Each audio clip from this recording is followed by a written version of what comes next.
I told my pregnant daughter I will have nothing to do with raising our baby. I am a 56-year-old mother to a 33-year-old Kelly. I love how it's like not a daughter, just a Kelly. Her name is Kelly. And grandmother to a 16-year-old Opal. It's a great name. Love that name. It's cute. I like it. Beautiful as an opal. Kelly became pregnant with Opal at 16. Yikes. Rough, man. 16, man. My husband, Eddie, and I have always believed in having the right to choose. However, Kelly insisted that she wanted to keep the baby and not give it up for adoption. Okay. There you have it. Damn, that's commitment. That's a bold move. Bold move. We helped a lot as Kelly was only 17 when Opal was born, which I hope the parents would help a lot, dude. Like having a kid at 17 is nuts. Man. It's got to be really hard. Super tough. However, Kelly would rarely help with parenting, even when she was available. It's like, do your chores. Feed your baby. No, mom. And it's so, yeah, literally, it's like so crazy because they're like an angsty teenager. It's like, no, mom, I'm listening to the new Britney Spears CD. Stop bothering me. It's like, bro, that's your child. Well, to update it for this generation, listening to the new Olivia Rodrigo. Yeah. BTS just dropped a new album, mom. Come on. They did just drop a new album, by the way. What? BTS? BTS just did. Yeah, I saw it on like big Spotify BTS fan right over here. You know me. I'm just out here just fucking bumping BTS in my ear holes all day. Even asking her to watch Opal for an hour while we ran errands was an issue. It was rare that Kelly wouldn't complain about why she had to be there to look after Opal. It's your freaking kid, bro. You wanted this. Oh, man.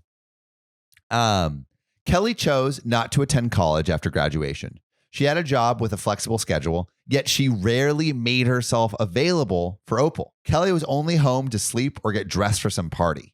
She also relied on us to purchase supplies and book appointments for Opal. Eddie and I would have serious talks with Kelly that she needed to step up as a parent. Kelly would only make empty promises and never follow through with them. Man. Kelly's not a good mom. Yeah, dude. I would have expected more from a 17-year-old mother. Just kidding. You angsty teenager. Why aren't you the perfect mom? Yeah, I don't understand. But I don't know what you do as a parent. Like if your kid really wants to keep the kid, like you can't say like, well, yeah, no. What are you going to say? No? I mean, yeah, you're going to keep it. So, and it's so hard. It's like an angsty teen. Like you're usually fighting over like, you know, come back before 11:30, not like, change your child's diapers or like watch them. Like this is a completely different stakes. Way different stakes. Kelly moved out when Opal was 6. Kelly comes around maybe once a fortnight. I love fortnight. Once a fortnight. This is a middle-aged mom right here. It has been a fortnight since I saw you last. Kelly comes around once a fortnight and for holidays. But Eddie and I have been the ones to raise Opal.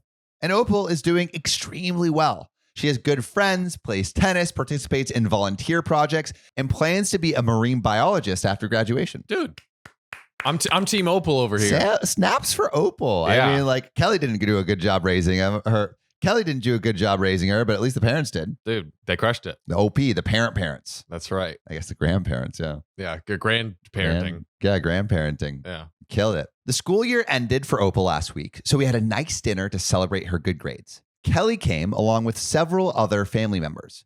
We were all chatting, enjoying dinner together when Kelly stood up to make an announcement. She announced to us that she was pregnant with her boyfriend's child. Come on. What are we doing? What is going on? Kelly's womb is freaking in overdrive. Well, it was 16 years apart. One baby every 16 years. Yeah, you just totally you just got a freaking bazooka between your legs. And actually, that's coming from my family. My grandma had 10 kids. She was firing those things out every 9 months, bro.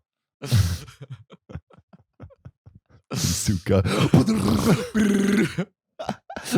I wonder, like, what's the most kids that anyone's ever had?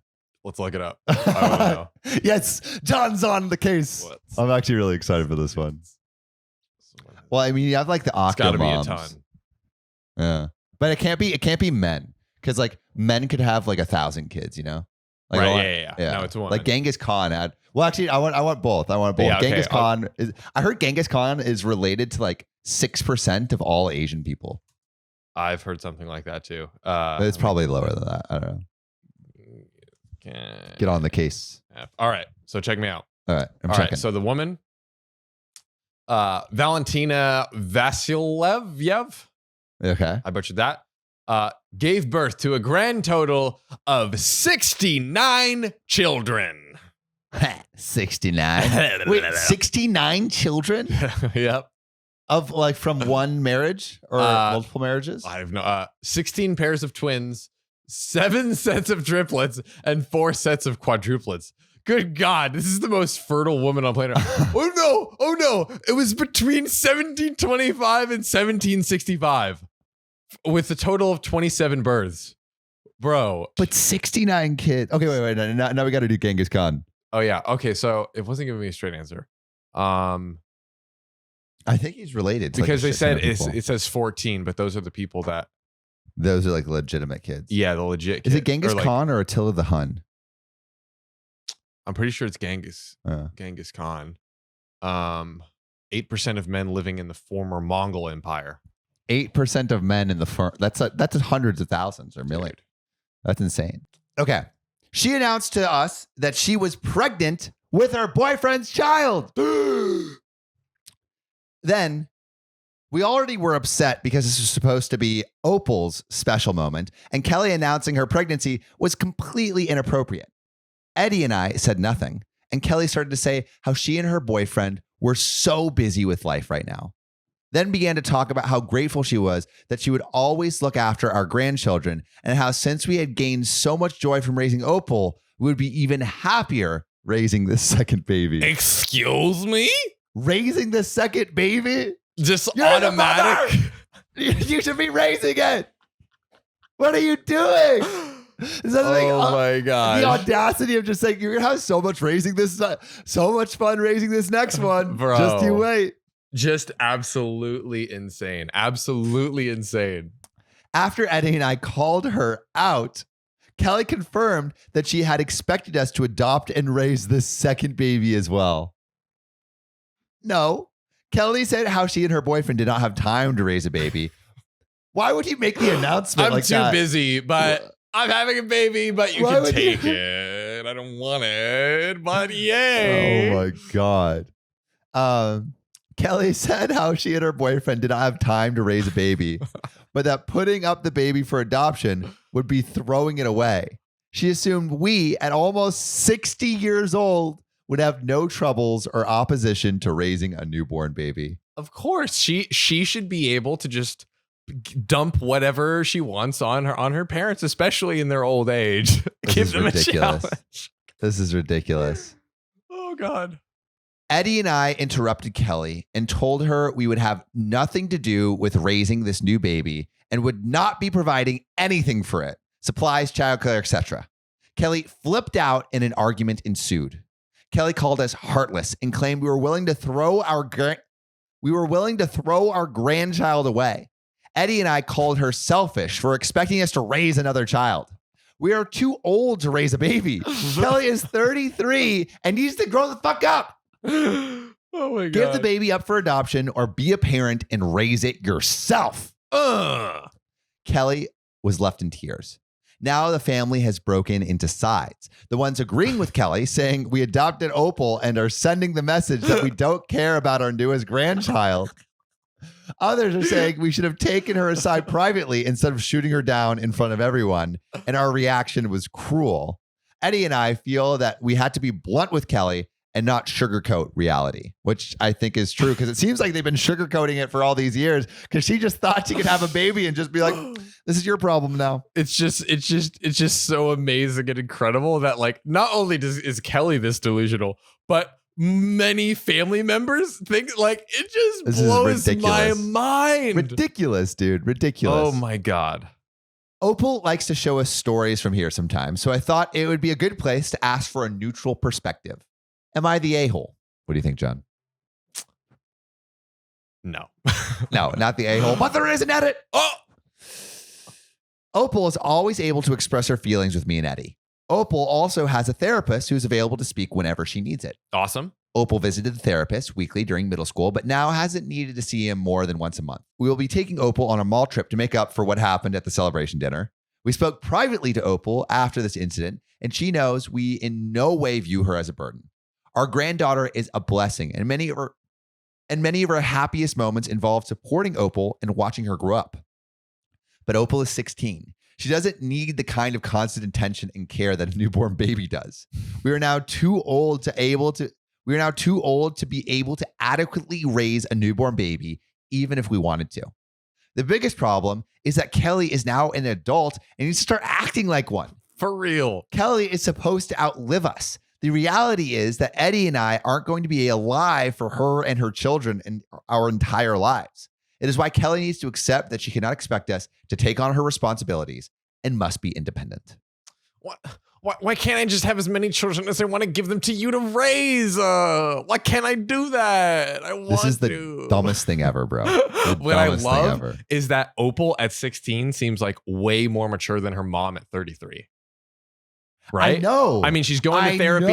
It sounded like she very clearly, which also like I could understand if Opal maybe like felt away a bit when the grandparents said like, oh, was I? But like, I could see her questioning that, but it sounded like she was like very mature and was like, no, I totally understand. Like, you know, that wasn't any way a dig at me or anything like that. Like very mature. Dude, Opal's the GOAT. Opal is the GOAT. Today I effed up by masturbating after my wife had our son and now she thinks the house is haunted. Don't you hate it when you just masturbate after your kid's bored and then the house is haunted? Put a finger down. So I recently have become a father. My son is a week old and I've been home with mom and baby the whole time. Just jacking it. Needless to say, I was getting a little bit restless at home, even with the lack of sleep that comes with a new kid. I've also, I've been doing semen retention for like the last like month. Explain how that works. You basically like try to not come in any scenario, even during sex. Apparently, it makes you Superman. It's like edging. Kind of like edging. I mean, edging is more like, yes, but like you just never go over the edge, basically. Right. And you're not.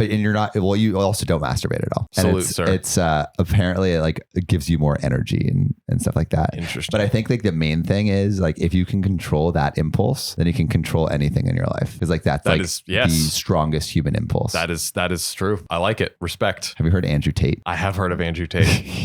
he's all over, bro. Oh, so many of my friends are getting inundated with Andrew Tate stuff. It's insane how he's just like blown up in like a second. Yeah, dude, it's insane. It's like every third. Maybe it's because I'm watching it now, but like every third video is like an Andrew Tate video. I don't see the videos as much, but I definitely hear like all like friends, other podcasters talking about it. And everywhere. One TikTok I saw basically explained he has some sort of like, you know, program or whatever. Yeah. And he has the people in the program create accounts to repost old clips of his. They were saying that that's like a big reason why. Is like literally he has like hundreds of people or however many people all creating different accounts, just constantly reposting old clips. Wow. Because he doesn't even have a TikTok. That makes so much sense. I had no idea. Yeah. Because they're always from a different account. Yeah. Shit, crazy, bro. Right? Wow. That's so smart. And he just says just the wildest craziest shit. Have you seen his podcast?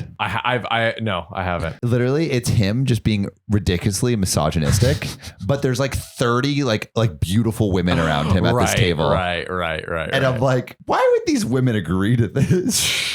I saw him on one of the Barstool podcasts. Dave Portnoy was like, so I heard you have a take where you were like, if the woman is a porn star OnlyFans, then the woman needs to give the guy a cut. He's like, that's right, because the woman belongs to her, or the woman belongs to him. And he was like, okay, so if the guy's a porn star, then he should give her a cut. And he's like, no, that's ridiculous. And he's like, well, that's why people say you're misogynistic. Because like, dude, does he not think he's misogynistic? I don't know. I think feel like he would wear that badge. Like he's like, yes, I'm like misogynistic. He intentionally like, I saw one video of him that was like, water bottles are for pussies. All pussies drink from water. He's like, this is for the content, you know what I mean? So like water bottles are for pussies. He knows what he's doing. That's the hottest take ever. I love that. You know what? I fucking agree. Water bottles are for pussies. If you're not drinking out of a thermos, you're a freaking no good Earth, waste, and pussy. That's all the right. environmental chads are drinking from thermoses. That's right.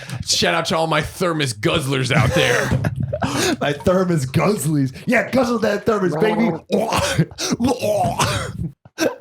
Yeah, clean up, you dirty slut. Yeah, I'm a bad boy. Okay. We're still reading this story, right? Anyway, he has a kid. For obvious reasons, my wife and I couldn't pass the time in the bedroom as normal, mainly due to the expected impact of childbirth. My son's huge, massive head didn't help anything. So I decided not to bother my wife and sleeping baby and slipped off to the bathroom with phone and lotion to discreetly take care of business. Oh, yeah. Pursuing my go-to site, I find a video of choice, and first thing that pops up is an ad of a girl yelling, "Oh, baby," with the volume on my phone at full blast. I quickly turn it down and proceed to business. I return to my wife in the living room, and all I see is shock on her face as she holds my son looking worried. I ask, "What's wrong?" Fearing she is mad at me about taking care of business solo. She looked at me dead serious and said, "Something whispered, 'Hey, baby,' to our son after you left, and now I'm freaked out." For some reason, my wife believes in ghost spirits, as crazy as it sounds. Oh my She's God. told me about seeing odd things in her house and believes she heard people talking before. So this did not help. And she's even more worried with our new addition. She's currently burning sage throughout our house to remove the spirits. And I don't have the heart to tell her I was just horny and she overheard me watching porn.